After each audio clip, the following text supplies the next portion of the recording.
2007. The picture you're seeing, we actually made it to the World Series my senior year, and so we missed graduation, and Chancellor Wrighton at the time brought us to his house and recreated graduation for us, which is really fun. My parents didn't expect us to actually go to the World Series, so they had their flights already to St. Louis for graduation, had to reroute to Virginia. Immediately following graduation, like many of you maybe, I was a little nervous to actually get a job, so I decided to go to grad school, and I did an MBA and a master's in sports business management at the University of Central Florida. And straight from there, got a job at the Charlotte Bobcats. So I started in our inside sales program, and then grew into a season ticket account executive. I went to the Orlando Magic, where I then managed some of our sales teams. I worked for a company called Legends that was doing a renovation project with the Ottawa Senators. I went to the San Jose Sharks, where I managed our ticket operations and service team. And last but not least, I am with the Miami Dolphins. I'm our Vice President of Premium and Membership Services. So what that means is my team manages all of the premium seating products in the building, and we also manage all of the relationships with our season ticket holders. I live in Davie, I've got 2 kids, and because who doesn't love cute pictures? Those are them. All right, so first, and most importantly, is a really cool hype video, because who doesn't like football hype videos?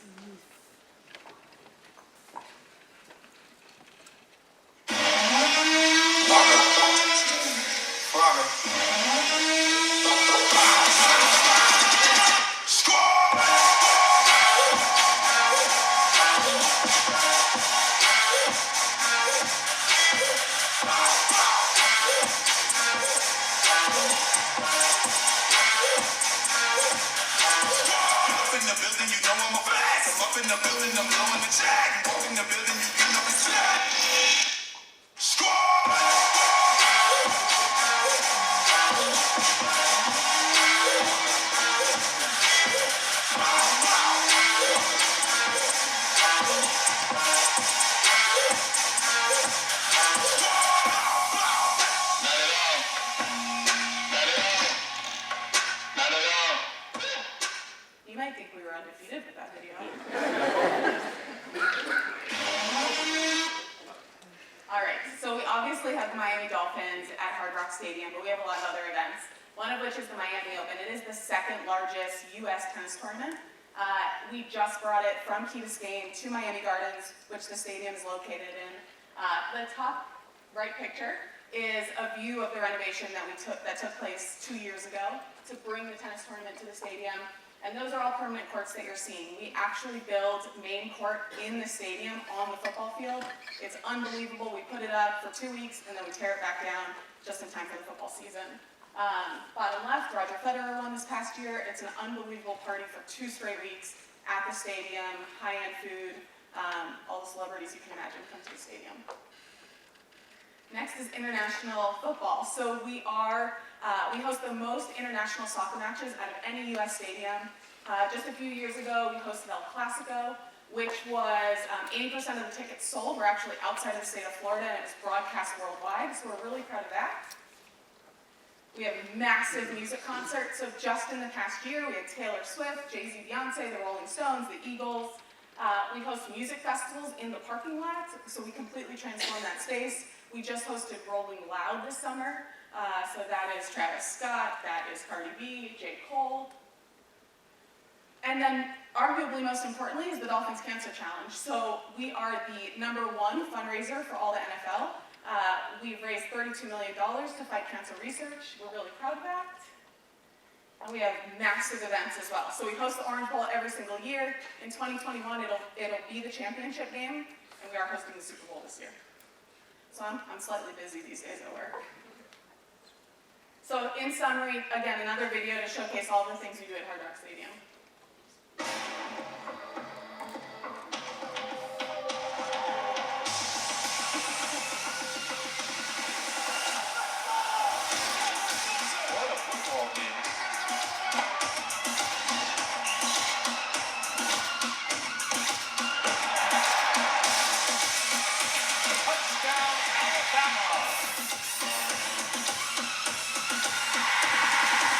Welcome to Miami.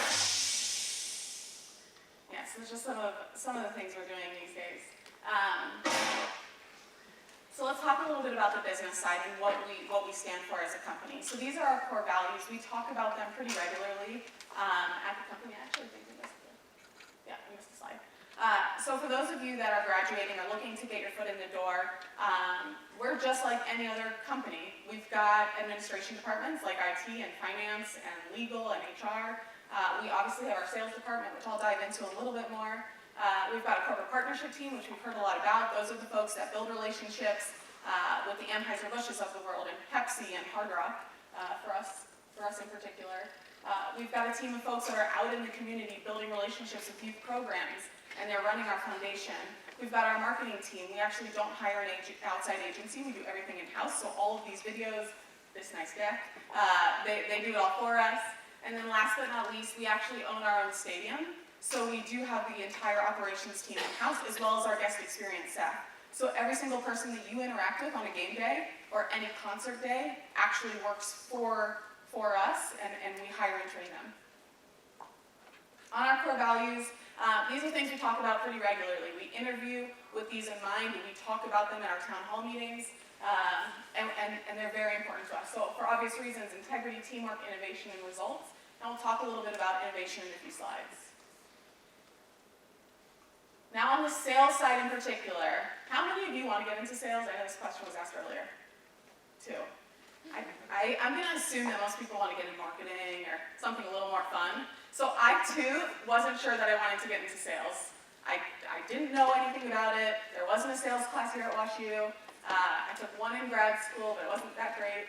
And I didn't know anything about it until I actually did the job, and there's so much opportunity doing sales. And so this is actually painted on the floor in our office. So we really talk about all the time about having a positive attitude, having a strong work ethic will lead to the result. The sales will come if you can do those two things, especially when you are 0-5. We are a terrible football team right now, but our sales team has to come in with a positive attitude every single day. It's really easy on Monday mornings after a terrible Sunday to come in and be really negative, and you've got to talk to season ticket holders, you've got to talk to fans in the community about their experience on Sunday, and you really have to convert that conversation into a really positive one. The efforts. We do ask our reps to make a lot of calls and go out and meet with a lot of people, but if you do those things on a consistent basis, we are positive that the results will come. And so this is what it looks like, again, on the sales side. So like most teams, we have an inside sales program. It's really 8 to 12 months. It's your foot in the door. It's your experience. It's a complete training program. We'll train you for 2 weeks. We'll make sure that you're set up, and then we'll continue to train you. And our company, we believe very much that we want to promote from within. So we don't want to ship you off to another team. We want you to grow internally. And so from our inside sales program, you can actually go into our business development team, you can go into our service and retention team, our group sales team, and then from there, continue to grow again. So you can start managing some of our luxury and suite accounts. And like Olin at the top there, you can join our leadership team. So of the 20 managers we have in our sales and service department, about 10 of them started with us in inside sales. So again, on the sales and service side, you have the opportunity to grow your career quickly and get into leadership if that's something you're interested in. We like to have a lot of fun. So the top 2 side pictures are some of the folks that we've promoted internally. We take some fun pictures with them on the field. In the middle, that's Alex. She is dunking one of our managers in a dunk tank. We do sales contests all the time, make it fun. That's our managers providing breakfast and coffee at the Miami Open. When we hit our sales metrics, we like to celebrate. So that means taking cruises sometimes. We're fortunate, we're in South Florida, so we've got a lot of options. Now on the sales and service side. So of the revenue we'll generate this year on ticket sales, 70% of it is going to be from season tickets. Who knows what a season ticket is? Or can I explain? Go for it. Season tickets basically just buying a package of games where you're able to just go to any games you want them. Yeah, exactly. So a season ticket, right, you have one ticket or however many tickets for every single game in the season. So again, I'll say that stat. Of the ticket sales revenue we'll generate this year, about 70% of it will come from those folks. People who commit to us for all 10 home games this year. So we take that piece of the business really seriously. And when we talk about it, what the value proposition is, there are really 3 things. Team performance is one. Member benefits, those are all the ancillary things you get for being a season ticket holder. Monetary, that's the price you would pay for your season tickets. So why do we think that team performance is grayed out? Obvious reasons for us right now, but, right? It's the one thing that we can't control. Coach Flores does not listen to me. I don't know him. And he doesn't take my opinion on the team or team performance. It's just the thing we cannot control.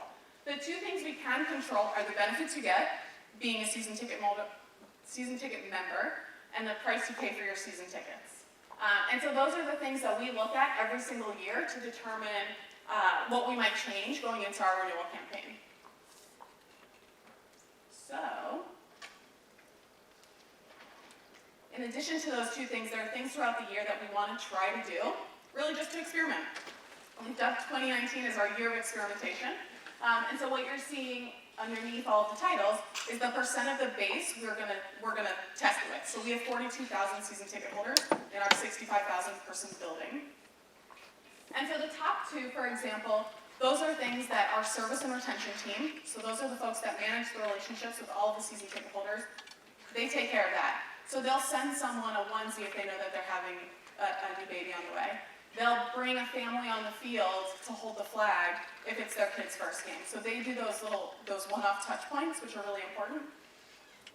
We do think that sending a follow-up survey to every single member, or to a few members, might actually increase their chance to renew the following year. We're doing a token challenge. I think there's a thing on Snapchat about there's some token that you get. I don't have Snapchat. But we're testing it to see, will people renew at a higher rate if they earn tokens, even though they're not worth anything. So again, we're going to just evaluate this. We don't know the results. We're starting renewals on October 29th. And so based on how the renewal campaign goes, we might implement these on a larger scale next year, so we'll see. Last but not least, this goes back to innovation, right? So the team hasn't done well the past few years, and so we need to continually find new revenue streams. And so these are those things. We've found these new opportunities over the last 2 years, and all of these have generated an additional $3 million for us, just in ticket sales revenue. And so we're really proud of them. We have cabana suites that we had for the Miami Open, and we said this year, hey, why not, let's put them up for Dolphins games in our corners, where fans generally just stand there. Our Dolphins Club Lounge, we said, hey, instead of going to find new season ticket holders, let's get our current season ticket holders to spend more money with us. And we think that people on our club level, which gets really crowded at halftime, they might spend more money just to have a private space to talk to their clients or hang out with their family on game days. Live Suite, again, we are in a unique position. We're in the middle of South Florida, where there are, I don't know how to say this, but there are large clubs, which we have one of them in our building. And so we actually now have a suite within the club. I promise you, nobody in there is paying attention to the football game. It is what you might imagine a Miami club to be on a game day. Pitch black in there. And then last but not least, on Tuesday, we announced that in principle, we have a deal with Formula One to bring a race to South Florida. We're really excited about it. It'll be the second race in the United States. There is a vote on October 29th, so we're anticipating the outcome of that vote. But I thought I'd show you a video because, again, we've got the Dolphins, we've got the Miami Open, we've got the Super Bowl coming, we've got the Orange Bowl, University of Miami, all the soccer events, all the concerts, and if we weren't busy, this is going to be something else. The sun is out, the smiles will be out.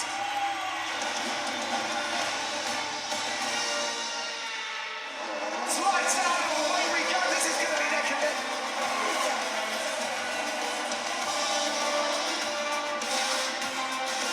Hamilton has been formidable.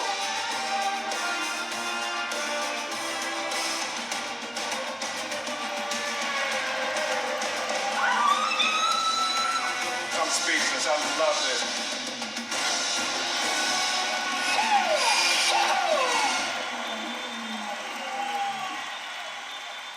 That's what we got going on at Hard Rock Stadium.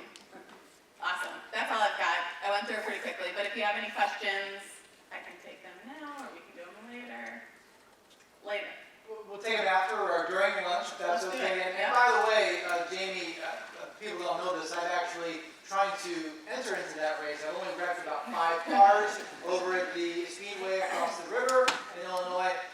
Thank you very much, Jamie Weinstein.